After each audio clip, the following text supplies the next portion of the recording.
people from the East Bay tonight are being credited with running into a burning home to pull a man to safety. Neighbors noticed smoke coming from the house on Arthur Road yesterday afternoon, and they had only minutes to act. Ann Hood tells us now it was a rescue that almost didn't happen. Ann.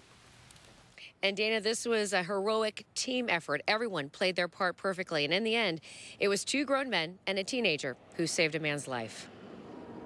Our nanny was doing dishes out the window, and she says, "Hey, there's a fire." So I just ran out right away. I see the window break out, and then smoke comes flying up, and my first reaction was to come over and, help. There was flames going over the top of the roof. There was smoke coming out of any opportunity it had. And while most people thought the house was empty, Fred Holland knew if a truck was in the front yard, his 50-year-old neighbor Don Carroll was inside. Later, they'd find out he'd fallen asleep and a lit cigarette had started the fire. But I knew he was in there, and then he started yelling back when they kept telling him, talk, yell, Don. He started yelling, "Mine, Fred, come on. We got you, just come. We can't get in. Unlock the door." Fred and 2 other neighbors, Israel Hoagland and J.T Archuleta, worked in sync.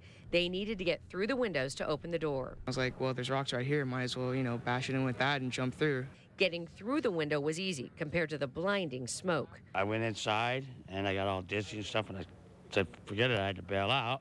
And then I cut my hands and stuff, and then we just started going back at it and started breaking this window and stuff, and I kept yelling at Don.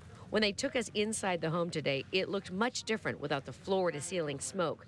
But what happened was still crystal clear. I said, "I'm going to go straight in one more time," and I went straight in, and he was right there. I just grabbed his foot and just dragged him out.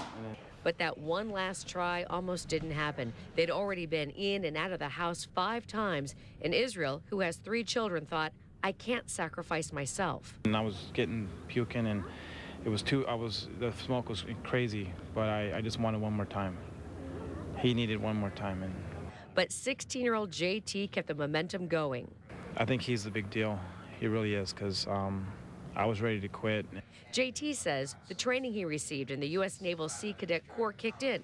What surprised him most today was finding the rock he used to break the window. Oh, it's a lot heavier than I remember.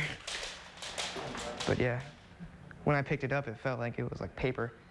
But I guess that's what adrenaline does to you, so. You're convinced that they saved his life? Absolutely, beyond a shadow of a doubt.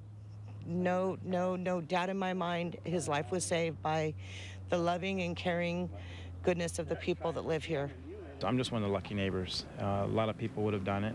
Not everybody, there was lots of people watching, but he needed help. I didn't do this to be a hero. I did this to save a neighbor's life.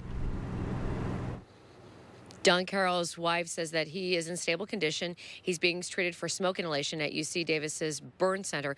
She knows, though, that he would not be alive if it weren't for the quick-thinking actions of his neighbors. In fact, Israel ran across the street without putting his shoes on, so he was barefoot when he was inside that burning home, and he's walking across all that broken glass. Dana? And he was only thinking of someone else, as were the other men. Heroes.